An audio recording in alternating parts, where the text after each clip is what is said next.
He's flying over basically the middle of nowhere when he sees a startling and unusual formation amongst the rocks below. People think that they found Noah's Ark. When the film is developed, the captain is surprised to see what appears to be the remains of a large ship. On Mount Ararat. What in the world would a boat be doing way up there?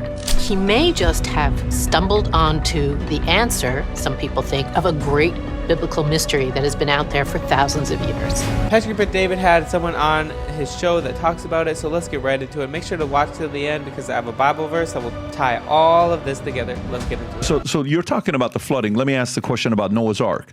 So a story comes out, Rob, if you can play that clip, the one article I sent you that says archaeologists think they might have found the real Noah's Ark. Did you read this article? Have you looked into this or no? Probably. Where it says a mountain in Turkey shows evidence of human activity in the area around the biblical Mount flood Ararat. is said to be Mount Ararat, which that's the Armenian name, mountain. Archaeologists live there. They discovered the final location of Mount Ararat, Mount Noah's Ark. Soil samples from the top to highest peaks in Turkey reveal human activity and marine materials.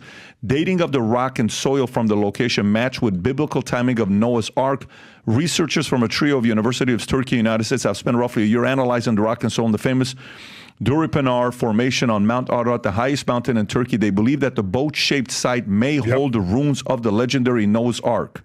The biblical account of Noah tells God instructed Noah to build a giant ark to spare his family and pair of animals from an impending flood meant to destroy the evil and wickedness running rampant on earth. Noah's Ark is said to have come to rest on the mountains of Ararat following a 150-day flood about 5,000 years ago. Yeah, Duripanar.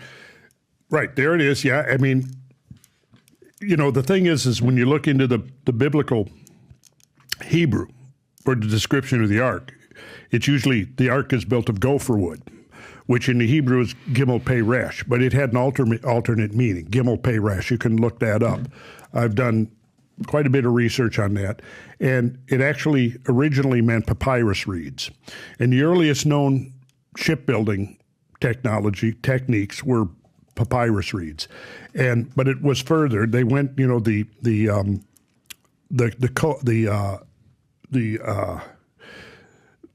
pitch that was the whole system that they used. This would be a whole discussion in itself, Pat.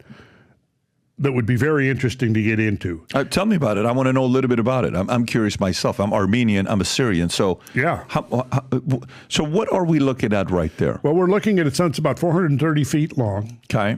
Which is not the Hebrew cubit, modern Hebrew cubit, standard cubits up 18 inches, which is where we get to 300 cubits.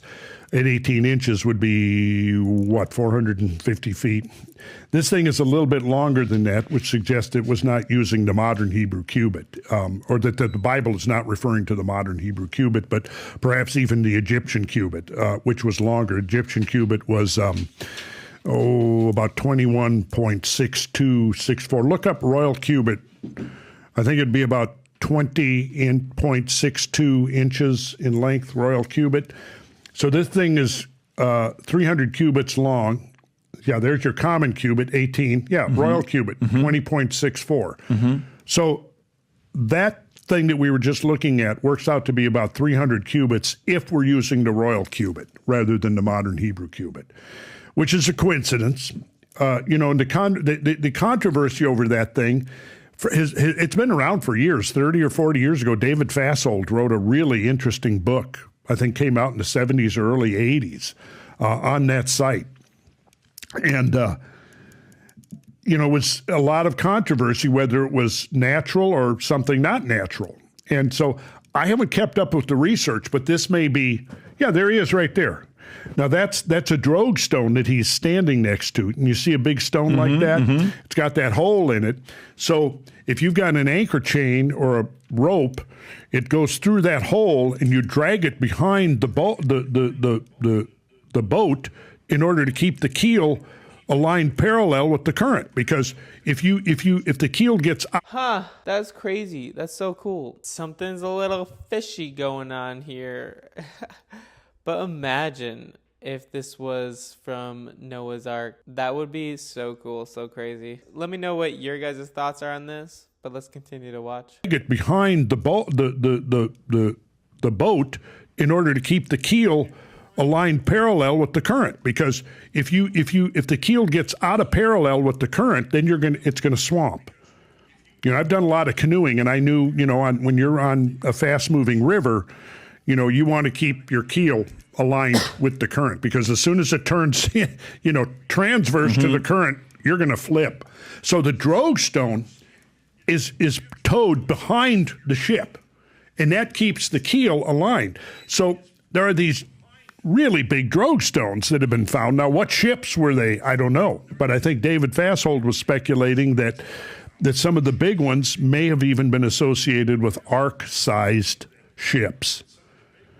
And it's bizarre, but if you come over to North America and you look at legends of Native Americans, there was giant floods, and basically how they survived mostly was a couple of the primary ways they survived these giant floods that swept over the country and wiped out their ancestors was either a high mountain, which now would be a sacred mountain, or a great canoe. That was translated as a great canoe. Now, that has been dismissed by historians and archaeologists, saying that, well, they must have learned the story of Noah from missionaries, and then they grafted that onto their own religious traditions and so on. But that can be dispelled, because we know that people like George Catlin, who was the Indian artist, who, when he spent decades and traveled and lived amongst dozens and dozens of Indian tribes. And he recorded all of their traditions and their beliefs. Rob, if you look up George Catlin, Caitlan, I believe, Indian artist, he recorded their accounts. And I have a great quote from him at the end of his book called Last Rambles. And basically he's saying that he went to all of, there's some of his artwork, George Catlin, not Caitlin. So at the end of his book, The Last Rambles, he's talking about the traditions of Native Americans. And he says that there was such a diversity of language and symbolism and beliefs and all that, but they all had one thing in common, and that was their belief that there had been this great flood. Whoa, that's crazy. And I've seen and heard so many things about almost every culture and religion and history believe that there was this flood all around the world. So it's wild. So I'm wondering if, like, I've shown, absolutely, we can prove that there were great floods, certainly in North America, but it's showing up, the evidence for these gigantic floods is showing up all over the planet. And they're directly related to the Pleistocene, the extinction of the megafauna.